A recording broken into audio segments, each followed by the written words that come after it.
اے ایمان والو تمہارے اوپر روزے فرض کیے گئے کما کتب علی الذین من قبلکم لعلکم تتقون، جس طرح ان لوگوں پر روزے فرض کیے گئے تھے جو تم سے پہلے تھے۔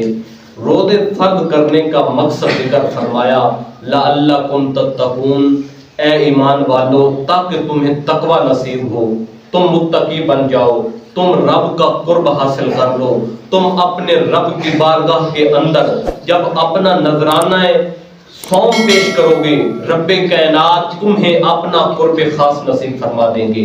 رب کائنات کی بارگاہ کے اندر تم متقی لکھے جاؤ گے۔ تم تقوی کا لباس جب زیب تن کر کے کل قیامت کے روز اللہ کی بارگاہ کے اندر پیش ہوگے، رب کائنات تمہارے گناہوں کا کفارہ اس چیز کو بنا دے گا، اور کل قیامت کے دن اللہ خود تمہیں اس روزے کا اجر عطا فرمائے گا۔ خالق کائنات نے یہ وعدہ کر رکھا ہے کہ جو روزہ ہے کل قیامت کے دن اس کا اجر میں خود دوں گا۔ بعض علماء فرماتے ہیں کہ اس اجر کا مطلب یہ ہے کہ کل قیامت کے روز اللہ ان روزے داروں کو اپنا خاص دیدار عطا فرما کے ان کے روزے کا جو ہے وہ انہیں بدلہ عطا فرمائے گا۔ سامعین محترم، خالق کائنات نے ارشاد فرمایا یا ایھا الذین آمنوا کتب علیکم الصیام کما کتب علی الذین من قبلکم لعلکم تتقون۔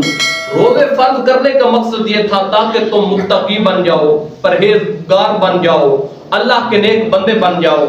آگے فرمایا ایام معدودات، یہ جو روزے ہیں یہ گنتی کے چند دن ہیں، یہ کوئی پورا سال رہنے والے نہیں ہیں، گنتی کے چند دن ہیں۔ ابھی ہمیں معلوم نہیں آج 9 روزے گزر چکے ہیں، یہ مہینہ اسی طرح گزر جائے گا، ہمیں علم بھی نہیں ہوگا کہ مہینہ آیا تھا یا نہیں آیا تھا، گنتی کے دن ہیں، گزر جائیں گے۔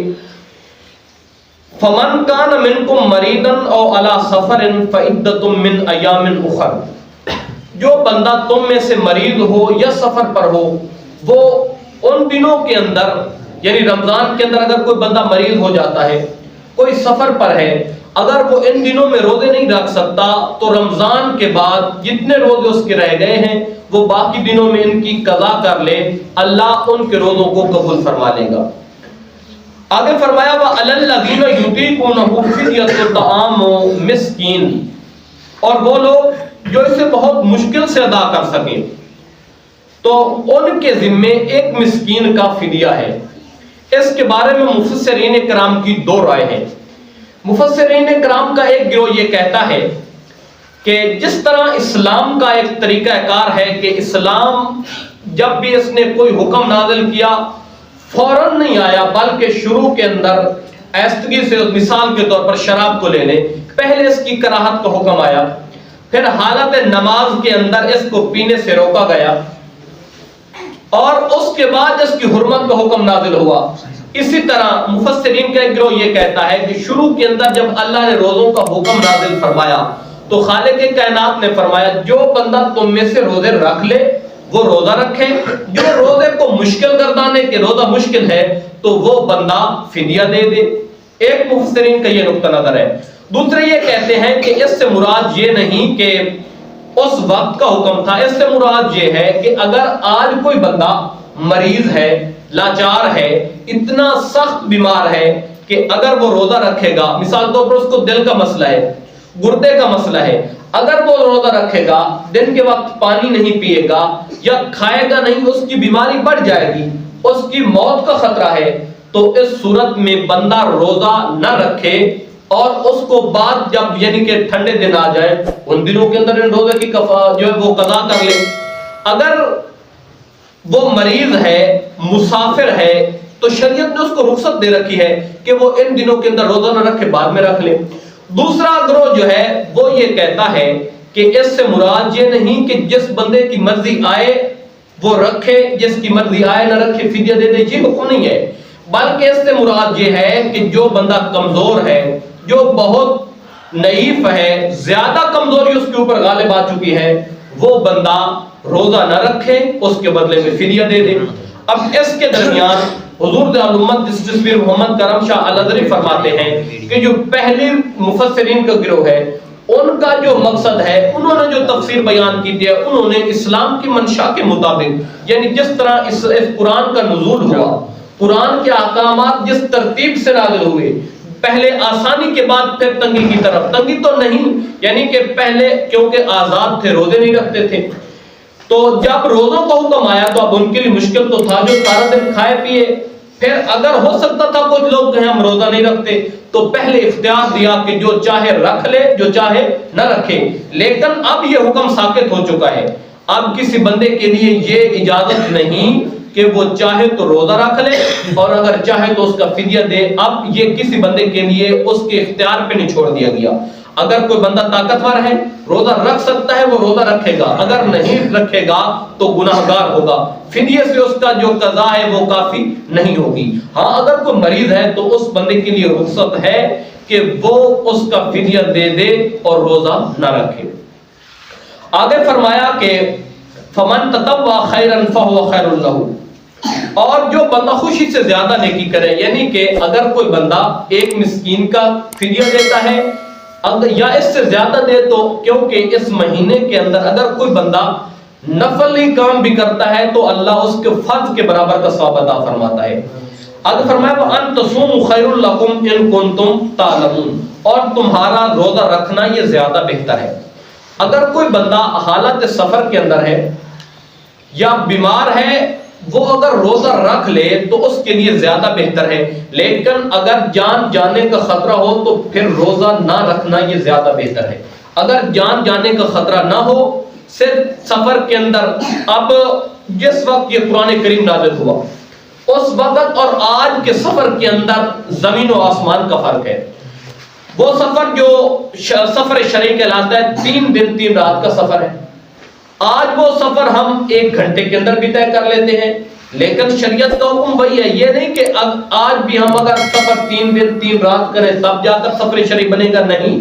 اگر وہ سفر شرعی 92 یا 98 کلومیٹر 78 کے بھی اقوال ہیں، جتنے کلومیٹر یعنی 92 کلومیٹر کو آپ لے لیں، اتنا سفر جب ہم 1 گھنٹے کے اندر بھی اگر طے کر لیتے ہیں، وہاں پہنچنے کے بعد ہم روزہ افطار کر سکتے ہیں، اس سفر پہ جانو روزہ نہ بھی رکھ سکتے ہیں، لیکن کیونکہ آج آسانی تو ہے لیکن شریعت کا حکم اسی طرح باقی موجود ہے۔ اگر کوئی حالت سفر کے اندر یعنی کہ وہ سفر پہ جا رہا ہے روزہ رکھ لے گا تو یہ اس کے لیے افضل ہے، اس کو ثواب ہوگا، اگر نہیں رکھتا تو اس کو گناہ نہیں ہوگا، وہ دوسرے دنوں میں اپنے اس روزے کی جو قضا ہے وہ کر لے گا۔ آگے فرمایا شہر رمضان الذی انزل فیہ القرآن ھدی للناس وبینات من الھدی والفرقان، کہ یہ جو مہینہ ہے جس کے اندر ہم روزے رکھتے ہیں یہ رمضان کا مہینہ ہے، اور یہ کوئی عام مہینہ نہیں، اس کے اندر اللہ نے قرآن کریم نازل فرمایا ہے۔ انزل فیہ القرآن، قرآن کی کیا شان ہے، ھدی للناس، یہ لوگوں کے لیے ہدایت ہے، یہ لوگوں کے لیے رہنمائی ہے۔ ایک بندہ جو قرآن کو پڑھ کر لوگوں کو مسائل سمجھاتا ہے، اس بندے کی ایک عبادت کرنے والے پر اتنی فضیلت ہے۔ اگر ایک عالم آدمی رات کو سویا رہے، 2 مسئلے پڑھ کر سو جائے، کل اس نے کسی کو بتانے ہیں، ایک بندہ ساری رات مصلی عبادت پہ کھڑے ہو کر عبادت کرتا رہے، تو وہ بندہ جو 2 مسئلے پڑھ کر دین کو سمجھ کر سو گیا ہے، وہ اس عابد سے افضل ہے کیونکہ اس نے دین کو سمجھا ہے، اس نے لوگوں کے لیے رہنمائی کا کام کرنا ہے۔ اگر جو بندہ صرف اس قرآن کو پڑھ کر کسی کو بتاتا ہے، اس کی اتنی شان ہے، خود اس قرآن کی یا صاحب قرآن کی شان کا عالم کیا ہو۔ اتنی عظمت والا قرآن جو لوگوں کے لیے ہدایت کا سبب ہے، جو لوگوں کو رشد و ہدایت عطا کرتا ہے، جو لوگوں کو اندھیروں سے نکال کر روشنی کے اندر لے جاتا ہے، لوگوں کو گمراہی سے نکال کر ان کو ہدایت کی طرف لے جاتا ہے، وہ قرآن اسی مہینہ کے اندر نازل ہوا۔ اس قرآن کی باقی کتابوں کے اوپر یہ فضیلت ہے، باقی کتابوں کے اندر تحریف ہو گئی، ان کے اندر تبدیلی ہو گئی، اور جس امت پر وہ کتاب نازل ہوئی انہوں نے اس قرآن کے احکامات کے اندر تبدیلی کر دی، اپنی مرضی کے مسائل اس میں داخل کر دیے، لیکن یہ قرآن وہ عظیم کتاب ہے جس کے بارے میں میرا رب فرماتا ہے اِنَّا نَحْنُ نَزَّلْنَا الذِّکْرَ وَإِنَّا لَهُ لَحَافِظُونَ، بے شک ہم نے اس قرآن کو نازل کیا ہے اور ہم اس قرآن کی حفاظت کرنے والے ہیں۔ وہ عظمت والی کتاب بھی اسی عظمت والے مہینے میں اتری، اور جتنی وہ کتاب عظمت والی ہے اسی طرح یہ مہینہ بھی عظمت والا ہے، اور اس کے اندر جو حق و باطل کی اس کتاب کے اندر حق و باطل کی تمیز موجود ہے. بندہ حق کو بھی پہچان سکتا ہے, باطل کو بھی پہچان سکتا ہے. حق کیا ہے, باطل کیا ہے, وہ ہمیں یہ کتاب ہمارے لیے ایک عظیم نسخہ ہے. ہم اس کو اپنے سامنے رکھیں کیونکہ ہم مسلمان ہیں نا, اور مسلمانوں کے لیے کتاب جو ہے یہ ضابطہ حیات ہے. ایک ایسی کتاب ہے اگر ہم اس کو فالو کریں دنیا کے اندر بھی ہم کامیاب و کامران ہو سکتے ہیں. وہ غیر مسلم قومیں جو آج ہمارے اوپر حکمرانی کر رہی ہے, ہم جن سے پوچھ پوچھ کے سانس لے رہے ہیں, ہم اپنے اسلامی ملک کے اندر جو آزاد ملک ہے, اگر اس کے اندر بھی کوئی قانون نافذ ہوتا ہے, اس کے اندر کوئی معاشی ترقی کا پہلو آتا ہے, کوئی بھی ہم نے قدم اٹھانا ہو, ہم اغیار کے سامنے جا کر گھٹنے ٹیکتے ہیں, ہم ان کے سامنے جا کر اپنا مدعا پیش کرتے ہیں. اگر وہ اجازت دے تو ہمارے جو فرمان روا ہے وہ کام کرتے ہیں. اگر غیر مسلم وہ جو سپر پاور طاقتیں ہیں اگر حکم نہ دے, ہمارے مسلمان حکمران کوئی قدم اٹھا نہیں سکتے. وجہ یہ ہے کہ وہ اس جو کتاب ہے اس کو پڑھتے ہیں, اس کے مطابق زندگی گزارتے ہیں, لیکن وہ مسلمان نہیں ہے, اس کو حق نہیں سمجھتے, اس کو برحق نہیں سمجھتے, لیکن وہ یہ کہتے ہیں کہ کتاب سب سے اچھی ہے, جس پر نازل ہوئی دنیا کے اندر سب سے بہترین وہ شخص ہے. اگر وہ غیر مسلم ہو کر قرآن کو سمجھتے ہیں, قرآن کو پڑھتے ہیں, پڑھ کر اس کے مطابق عمل کر کے ہمارے اوپر حکمرانی کر رہے ہیں, ہم مسلمان ہیں, کتاب ہمارے لیے نازل ہوئی ہے, ان لوگوں کے لیے نازل نہیں ہوئی. اگر غیر مسلم کتاب کو پڑھے وہ ہم مسلمانوں پہ حکمرانی کر سکتا ہے. اگر ہم مسلمان اس قرآن کو پڑھیں, اس کو سمجھیں, اپنی زندگی پہ لاگو کریں, تو یقیناً ہم مسلمان بھی اس دنیا کے اندر عزت کی زندگی گزارنے کے قابل ہو سکتے ہیں. اور صرف اس زندگی کے اندر نہیں, مرنے کے بعد جب کل قیامت کے روز اللہ کے حضور کھڑے ہوں گے تو اس وقت بھی اللہ کی یہ کتاب ہمیں بجار و مددگار چھوڑے گی نہیں. حدیث پاک کے اندر آتا ہے کل قیامت کا دن ہوگا, بندہ گناہگار ہوگا, جہنم کے اندر جانے کا حکم ہوگا, لیکن رمضان اور قرآن اس بندے کو جہنم نہیں جانے دے گا. قرآن کہے گا اے میرا رب میں تیری کتاب ہوں. یہ وہ بندہ ہے جو رمضان کا مہینہ تھا رات کو مصلی امامت پہ کھڑے ہو کے مجھے تلاوت کرتا رہا. یہ وہ بندہ ہے جو مصلی پہ کھڑے ہو کر مجھے سنتا رہا, نماز تراویح کے اندر سنتا رہا, ویسے مجھے تلاوت کرتا رہا, مجھے سنتا رہا. اے میرا رب, اے اس بندے کا مالک و خالق, میں تیری بارگاہ میں یہ عرض کرتا ہوں کہ تو اس بندے کو جہنم نہ بھیج, میں تیری بارگاہ میں عرض کرتا ہوں اس بندے کو جنت عطا کر دے. رب قرآن کے کہنے پہ اس بندے کو جنت عطا فرما دے گا. روزہ کہے گا مالک اس کو جہنم کے اندر نہ بھیج. سارا دن میں نے اس کو بھوکا رکھا, یہ کچھ کھاتا نہیں تھا, یہ کچھ پیتا نہیں تھا, یہ تیری رضا کے لیے سارا دن بھوکا پیاسے گزار دیتا تھا. اے مالک میں روزہ تیری بارگاہ میں عرض کرتا ہوں, مالک اس کو جہنم نہ بھیج, اس کو جنت عطا کر دے. رب روزے کے کہنے پہ اس بندے کو جنت عطا فرما دے گا. سامعین محترم, یہ مہینہ روزے کا مہینہ ہے. اگر روزے کی تعریف کیا ہے؟ روزے کی تعریف طلوع صبح صادق سے لے کر غروب آفتاب تک کھانے پینے اور حقوق زوجیت ادا کرنے سے روکے رہنے کا نام روزہ ہے. اچھا, کیا حقوق زوجیت ادا کرنا کوئی حرام ہے؟ جب میاں بیوی کا نکاح ہو جاتا ہے تو اس کے بعد ان کے لیے عمل خاص حلال ہوتا ہے, حرام نہیں رہتا. اگر نکاح نہ ہو تو حرام ہوتا ہے. کھانا پینا حلال ہے, ہم روٹی کھاتے ہیں حلال کھاتے ہیں, ہم پانی پیتے ہیں حلال پیتے ہیں. اگر کوئی شراب پیتا ہے تو وہ حرام ہے, الگ غلط بات ہے. اس روزے کے اندر پانی سے بھی روکا گیا, دودھ سے بھی روکا گیا. کوئی بھی چیز جو ہم کھاتے پیتے ہیں ہمارے لیے حلال ہے اس سے ہمیں منع کیا گیا. یار سوچنے کی بات یہ ہے یہ ایسا کیوں ہوا؟ اس کا مقصد یہ ہے کہ ایک مہینہ رب ہمیں مشق کراتا ہے, ہمیں پریکٹیکلی طور پر یہ رب کائنات بتاتا ہے اے میرے بندو میں نے ان اوقات کے اندر یہ کام تمہارے لیے حرام کر دیا ہے. وہ کام جو حلال ہے, جب رب کہتا ہے کہ میں نے ایک خاص وقت کے لیے کھانا پینا حقوق زوجیت تمہارے لیے حرام کر دیا ہے, اگر ہم وہ کریں ہم حرام کے مرتکب ہوتے ہیں. ایک مہینے کے لیے, باقی 11 مہینے حلال ہے, لیکن وہ بھی صرف دن کے وقت, رات کو وہ بھی ناجائز نہیں ہے. لیکن سوچنے کی بات یہ ہے ہم پورے 12 مہینے کتنی دفعہ جھوٹ بولتے ہیں. جھوٹ ہر وقت حرام ہے. روزے کے اندر بولے, یا بغیر روزے کے بولے، لیکن روزے کے اندر جھوٹ بولنے والے کے بارے میں میرے پاک محبوب علیہ السلام نے فرمایا، میرے پاک محبوب نے فرمایا اگر کوئی روزہ رکھتا ہے، روزہ رکھنے کے بعد کوئی بندہ جھوٹ بولتا ہے اور اس کے مطابق اپنا وقت گزارتا ہے، تو اللہ کو اس کے بھوکے اور پیاسے رہنے کی کوئی ضرورت نہیں ہے۔ اگر روزے کے وقت ہمیں رب کائنات حلال چیزوں سے روک دیتا ہے تو ہم تو حرام چیزوں سے بھی طرف نظر نہیں کرتے، ہم تو جھوٹ بھی بولتے ہیں، ہم تو غیبت بھی کرتے ہیں۔ غیبت کتنا بڑا گناہ ہے، غیبت یہ زنا سے بھی زیادہ بڑا گناہ ہے۔ اور ہم تو جھوٹ بولتے ہیں، ہم چوری کرتے ہیں، ہم 2 نمبر کام کرتے ہیں، ہم اپنے والدین کی بے حرمتی کرتے ہیں، ہم اپنے مال کے اندر ملاوٹ کرتے ہیں، ہم اگر کسی کو کوئی چیز دینی ہو تو اس کے اندر کمی کر کے دیتے ہیں۔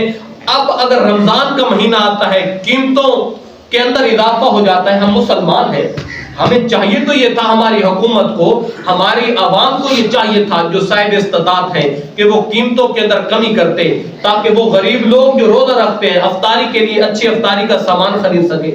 لیکن جو ہی رمضان کا مہینہ آتا ہے قیمتیں آسمان سے باتیں کرنے لگ جاتی ہیں اور پھر ہم کہتے ہیں کہ ہم روزے دار ہیں۔ بھائی روزہ اگر رکھ کر اگر کوئی بندہ 2 نمبری کرتا ہے، مفتی یہ فتویٰ نہیں دے سکتا کہ اس کا روزہ نہیں ہے، لیکن حقیقت کے اندر اس کا روزہ نہیں ہے، کیونکہ میرے پاک محبوب علیہ السلام نے ارشاد فرمایا کہ روزہ ایک ڈال ہے، جب تک کوئی بندہ اس کو پھاڑ نہ دے۔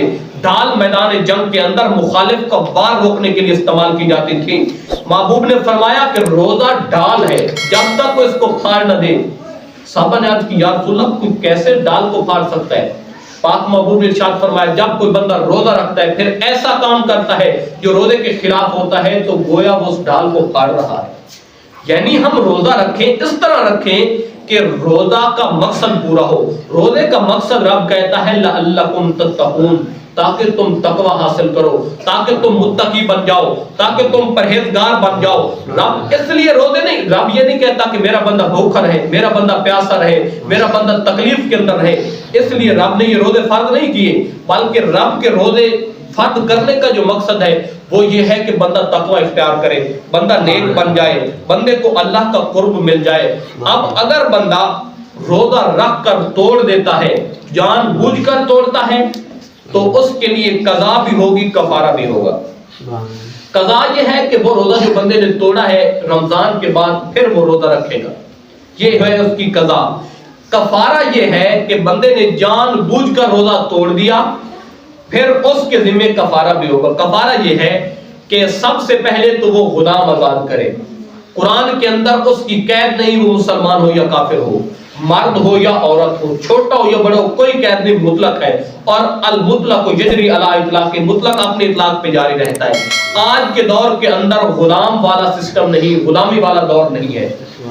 دوسرے نمبر پہ اگر غلام آزاد نہیں کر سکتا تو لگاتار 60 دن روزے رکھے گا، 2 مہینے لگاتار روزے رکھے گا، اور ان کے درمیان میں وقفہ نہ ہو۔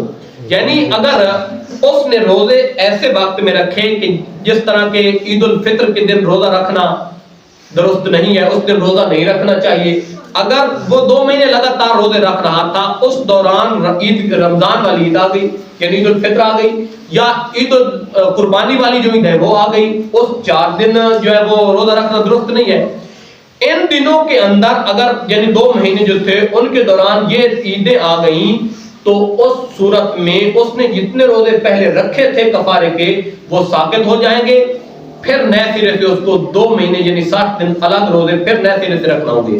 لیکن اگر عورت کے ذمہ کفارہ تھا، وہ روزے رکھ رہی تھی، اس کے 2 مہینوں کے درمیان اس کے ایام خاص آ گئے، جو اس کی ماہواری تھی وہ آ گئی، تو وہ اس کے روزوں کو الگ کرنے والی نہیں، یعنی کہ ان دنوں میں عورت روزہ نہیں رکھ سکتی۔ اگر اس نے اپنے کفارے کے روزے شروع کیے تھے، 10 روزے ہو گئے، اس کے ایام خاص شروع ہو گئے، تو اب جب اس کے ایام خاص ختم ہوں گے تو پھر وہ آگے سے اس کا 11واں روزہ ہوگا، آگے سے وہ سٹارٹ کرے گی۔ اور کچھ ایسی چیزیں ہیں کہ جن کے کرنے سے روزہ ٹوٹ جاتا ہے، اور کچھ ایسی چیزیں ہیں کہ ہم پبلک کے اندر یہ مشہور ہیں کہ ان سے روزہ ٹوٹ جاتا ہے، حالانکہ ان سے روزہ ٹوٹتا نہیں ہے۔ کچھ چیزیں ہیں میں آپ کے سامنے عرض کرتا ہوں۔ سب سے پہلے کہ روزے کے لیے نیت کرنا ضروری ہے یا نہیں؟ جو صبح کے وقت ہم یہ پڑھتے ہیں باب صوم غد نویت من شہر رمضان، اگر تو ہم سحری کے اختتام سے پہلے اذان سے پہلے اگر ہم یہ دعا پڑھیں تو پھر درست ہوگا. باب صوم غد نویت من شہر رمضان، اس کا مطلب یہ ہے کہ میں آنے والے دن کے روزے کی نیت کرتا ہوں. اور شریعت کے اندر جو دن کا تصور ہے وہ طلوع صبح صادق سے لے کر غروب آفتاب تک ہے، اور ہم جو روزے کی سحری ختم ہوتی ہے وہ صبح صادق سے پہلے ختم ہو جاتی ہے.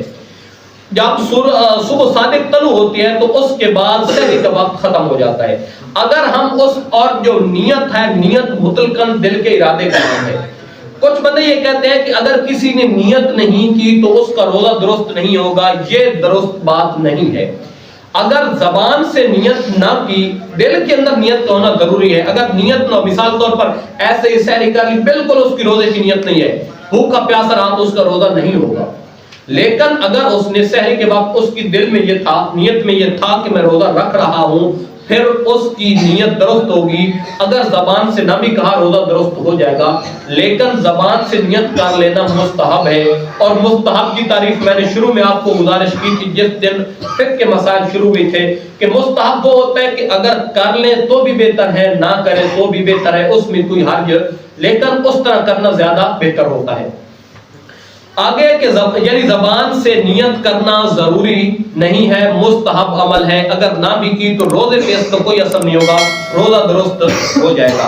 اب نیت کب تک کی جا سکتی ہے؟ بہتر یہ ہے کہ جس سحری کے وقت نیت کر لی جائے، بہتر عمل یہی ہے. لیکن دعوی کبریٰ تک نیت کرنا درست ہے. مثال کے طور پر، اور دعوی کبریٰ سے مراد یہ ہے کہ زوال سے 40-45 منٹ پہلے تک روزے کی نیت کرنا درست ہے. لیکن اس کے لیے شرط یہ ہے کہ اختتام سحر کے وقت سے لے کر پھر اس نیت تک وہ کوئی چیز کھائے پیے یا ایسا عمل نہ کرے جو روزے کو توڑ دینے والا ہو. لیکن رات کو نیت کر لینا یہ مستحب ہے. رات سے مراد سحری کے وقت ہی ہے. نیت کے بعد کچھ کھا پی لے تو نیت باقی رہے گی یا نہیں؟ مثال کے طور پر بندہ اٹھا، کیونکہ آج کل 4:25-30 کے قریب، جو 30 منٹ سے اوپر اب سحری کا وقت ختم ہو رہا ہے.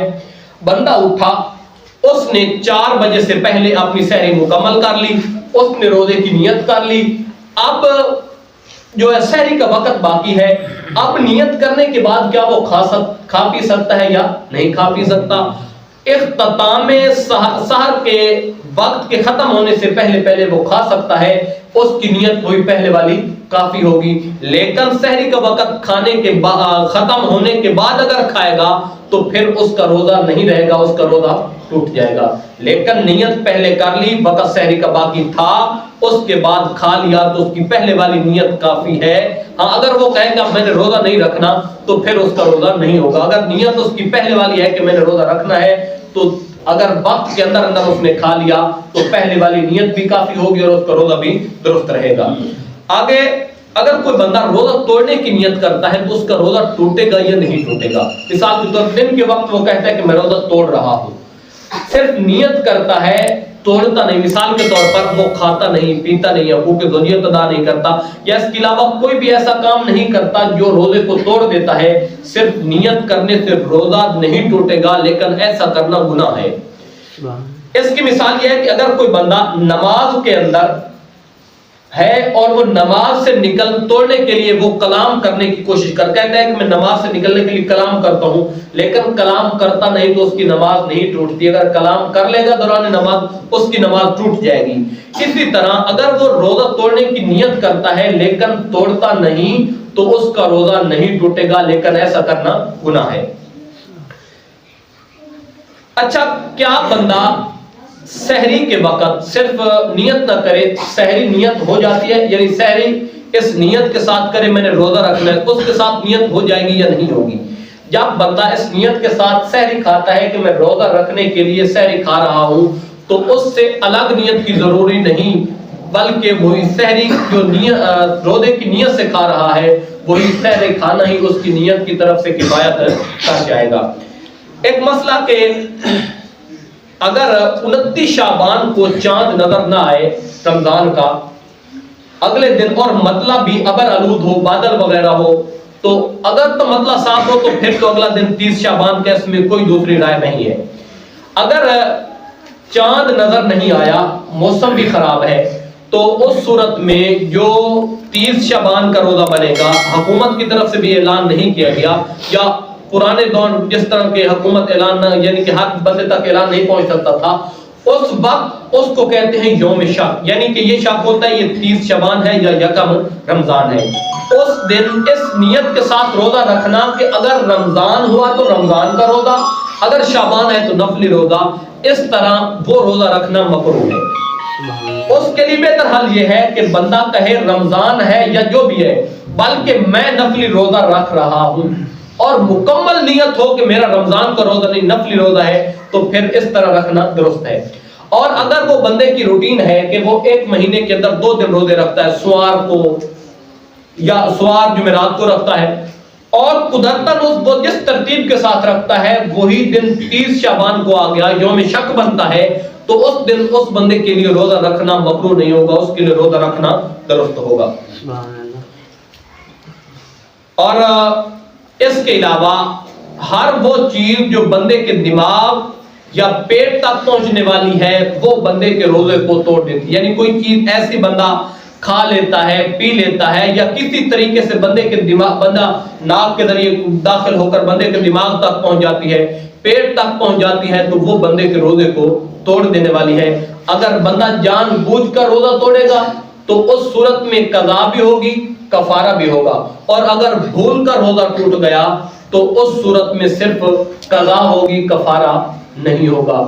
اللہ کریم کی بارگاہ کے اندر دعا ہے مالک کائنات ہمیں اس ماہ مقدس کے اندر زیادہ سے زیادہ عبادت کرنے کی توفیق عطا فرمائے، قرآن کریم تلاوت کرنے کی توفیق عطا فرمائے، قرآن کریم سمجھنے اس کے اوپر عمل پیدا ہو کر زندگی گزارنے کی توفیق عطا فرمائے، اور اللہ کریم وہ لوگ جو روزے نہیں رکھ رہے انہیں روزے رکھنے کی ہمت و طاقت عطا فرمائے، اور وہ لوگ جو غریبوں کی مدد کر رہے ہیں اللہ ان کے مال عزت آبرو کاروبار کے اندر برکت نازل فرمائے۔ وما علیہ الا البلاغ المبین۔